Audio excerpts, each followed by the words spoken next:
Assalamualaikum warahmatullahi wabarakatuh. Bismillah, alhamdulillah, sholatu wassalamu ala rasulillah wa ala alihi washabihi wa mawala. Amma ba'd. Bagaimana anak-anak semuanya kabarnya? Alhamdulillah, luar biasa. Allahu Akbar. Yes. Ya. Alhamdulillahirrahmanirrahim. Pada kali ini kita akan mengikuti pelajaran akidah akhlak anak-anak dalam KD indahnya berperilaku terpuji. Nah, dalam hal ini kita akan belajar bersama tentang tabah dan sabar. Apa sih itu sabar? Apa sih itu tabah? Nah, tabah atau sabar. Sabar itu sendiri anak-anak berasal dari kata asoberu secara bahasa ya. Menurut bahasa artinya asoberu, yang artinya menahan diri dari keluh kesah. Jadi seseorang ketika memiliki permasalahan, memiliki keluh kesah, dia tetap bisa menahan diri, bahkan menikmati dari keluh kesah. Ada juga yang mengatakan sebagai asiberu, sabar, sibar. Dengan sibar ini yang mengartikan mengkasrahkan, shotnya dikasrah, artinya obat pahit. Kalau anak-anak sekalian biasanya minum pil atau minum sirup tapi pahit, itu adalah siber. Setelah mendapatkan kepahitan, seseorang akan mendapat kesehatan, mendapat kenikmatan. Itu ada yang mengartikan sebagai sabar, siber, seperti itu. Anak-anak sekalian, ada juga yang mengatakan mengartikan atau mengkonotasikan sabar ini dengan meneguk cairan pahit, yaitu tadi seperti siber tadi, setelah minum obat menjadi sehat. Itu ada yang menggunakan mengartikan sabar sebagai diam terhadap musibah. Orang dapat musibah, dia bisa diam, dia bisa menahan diri, gak kakean sambat. Itu salah satu pengertian atau contoh dari sabar.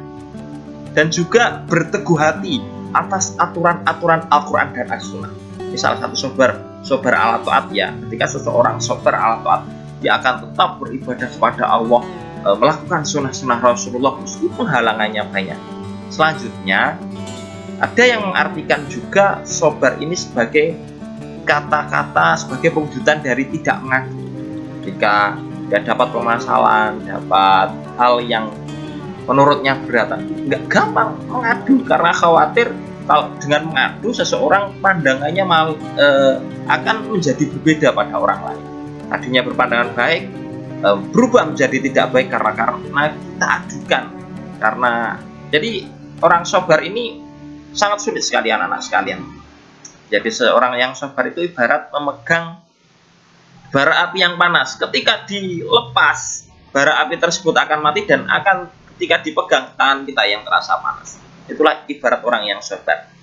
Yang selanjutnya ada yang mengatakan sabar itu sebagai tidak ada perbedaan antara sedang mendapatkan nikmat maupun sedang mendapatkan musibah. Ketika dapat nikmat ya tidak lonjak-lonjak ya. Ketika dapat musibah ya tidak nangis-nangis terus, akan tetapi tetap netral, santai, slowly. Orang bilang mengatakan slowly. Nah, ada pula ya, jadi kalau misalkan kita mengatakan sabar dan tabah, kalau tabah itu adalah salah satu bentuk dari sabar. Kalau yang manis-manis, yang netral-netral, yang biasa-biasa itu disebut sabar. Tapi khusus untuk ketika sabar menghadapi musibah itu disebut sebagai tabah. Ya, jadi perbedaannya sabar dan tabah seperti itu ya anak-anak sekalian ya. Nah, seperti inilah macam-macam sabar yang dikemukakan oleh para ahli. Jadi sabar, ketabahan menghadapi musibah itu disebut sabar. Sabar balikannya adalah gelisah atau jaza. Sabaran menghadapi godaan disebut hidup nikmat ya, disebut sebagai mampu menahan diri. Kebalikannya apa? Tidak dapat menahan diri atau bator. Kesabaran dalam peperangan disebut pemberani. Diwayai maju perang kancane melayu tetap maju, itu disebut pemberani. Kebalikannya pengecut.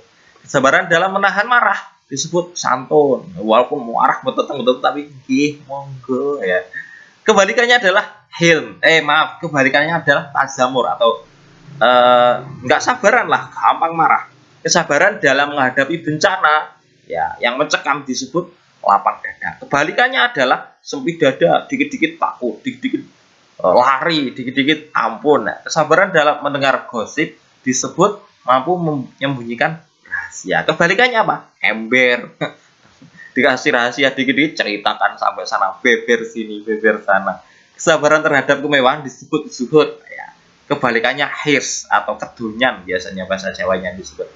Kesabaran dalam menerima yang sedikit disebut kaya hati. Sedangkan kebalikannya adalah tamak, rakus atau syahrun.